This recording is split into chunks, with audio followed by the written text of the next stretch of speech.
This is your time. The time where you take risk. You take chances. Push everything aside that's telling you no. You have the possibility to shape your identity, to construct and build your life into the power you can achieve. Nothing here is stopping your progress except yourself. You're the only thing that's holding you back. If you want to become successful in life, number one, you got to change your mindset. He said, you don't get in life what you want, you get in life what you are. Develop your communication skills, because once you open your mouth, you tell the world who you are. I believe that all of us are born unique, but most of us die copies. You got to find out what is it that turns you on, what resonates with you.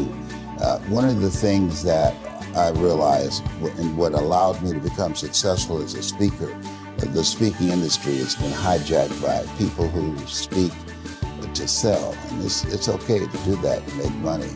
I speak to change lives because somebody spoke and changed my life. So this is my passion.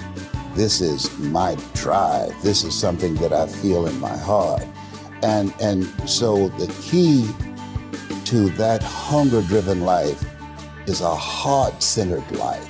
I didn't do what I'm doing for years because of my programming, because of the culture in which I was raised with. I would see other people with degrees and PhDs and MBAs and credentials I don't have, and I convinced myself I couldn't do it. But Mr. Washington, on that day, we became friends, and he taught me not only someone's opinion of you does not have to determine your reality.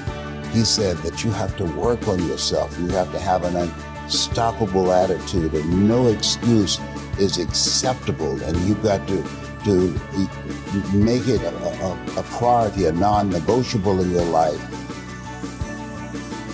and hold a constant vision of what it is you want to achieve. See it accomplished and go all out. Find a way to win in spite of the setbacks, in spite of the disappointments, in spite of your failures. I tell people when I'm giving presentations, you will fail your way to success. I have a saying, is life knocks you down, trying to land on your back, because if you can look up, you can get up. Never let a situation or circumstance define your life, no matter what it may be. And understanding that you got something inside of you that's greater than that situation or that circumstance, but you have to constantly believe it, and not only believe it, you have to make decisions and choices every single day to put you a step forward toward what you believe your destiny is.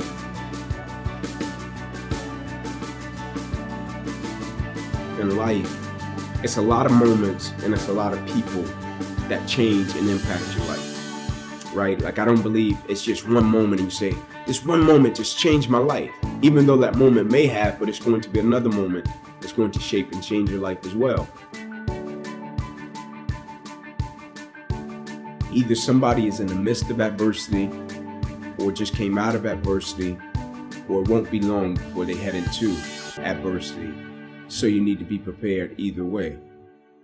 And so we all go through adversity, opposition. I think that's the thing that makes us all in common as people, right? No matter if you're from London, Atlanta, Florida, California, New York, like, we're all going to go through something at some point or phase in our life, right? And as cliche as it sounds, when a quote says, it's never about what happens to you, it's about how you respond to it. That's very true, right? But in the same sense, I think what's most important is when we go through something, what's the perspective that we have of it, right? Because for most people, when you go through something, the person's natural perspective is, okay, what did I lose? Right? What happened to me? Like, I took a loss, right? People never look at it and say, okay, man, tell me, what did you gain?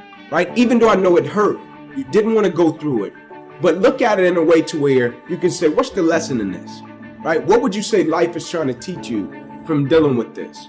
And so when I went through it, my perspective was, okay, what can I extract from it to apply to other areas and aspects of my life that I feel can help other people?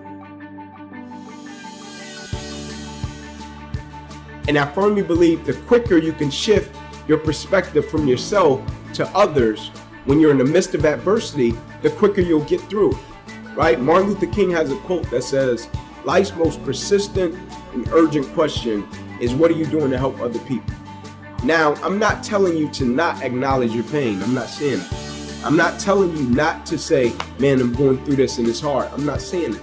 I'm saying when you go through it, look at it, step back from the picture and say, okay, I'm dealing with this. 9 out of 10 times, there's somebody else that's either dealt with it or they're going to deal with something similar to this. And if I deal with it in the right way, I can use it to add value to lives of other people.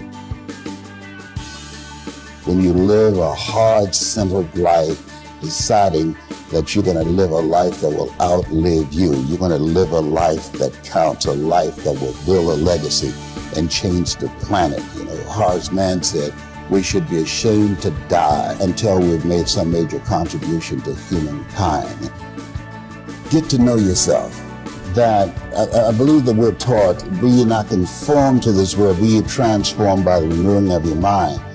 Don't live the life that has been given you. But when you go for a walk with someone, something happens without being spoken.